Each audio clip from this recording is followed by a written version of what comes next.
लगातार इस तरह का प्रचार किया जा रहा था कि बीएसपी बीजेपी के साथ सरकार बनाएगी। मुस्लिम वोटरों को बीएसपी से दूर करने के लिए इस तरह का प्रचार किया जा रहा था।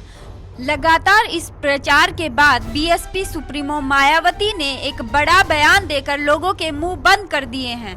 विधानसभा चुनाव में मायावती 75 रैलियां कर रही हैं। 14 फरवरी को मायावती ने कानपुर में महा रैली की। रैली के दौरान मायावती ने कहा कि बीएसपी बहुमत से जीतेगी। साथ ही ऐलान किया कि अगर बीएसपी को बहुमत नहीं मिला वो विपक्ष में बैठना पसंद करेंगी, लेकिन बीजेपी के साथ सरकार नहीं बनाएंगी। मायावती ने कहा कि बीजेपी सोशल मीडिया पर दुष्प्रचार कर रही है कि बसपा बीजेपी के साथ सरकार बनाने जा रही है। कानपुर महारैली में आए लोगों को संबोधित करते हुए मायावती ने कहा कि पहले चरण में बसपा को झमाझम वोट मिले हैं। पहले दौर में बसपा बहुत सीटें जीतने वाली है।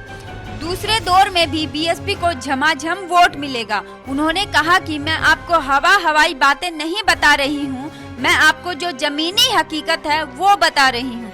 उन्होंने कहा कि बीजेपी को तो बहुत कम सीटें मिलने वाली हैं। हार के भय से बीजेपी की नींद उड़ गई है। मायावती ने कहा कि बीजेपी के लोग अब अफवाहें फैलाने में लगे हुए हैं।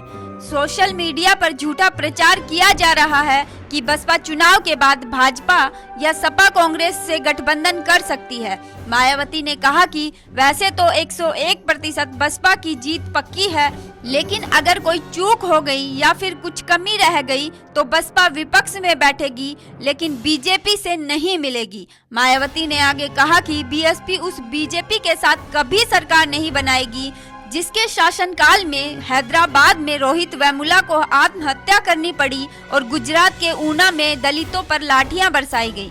Bureau report, national Dastak.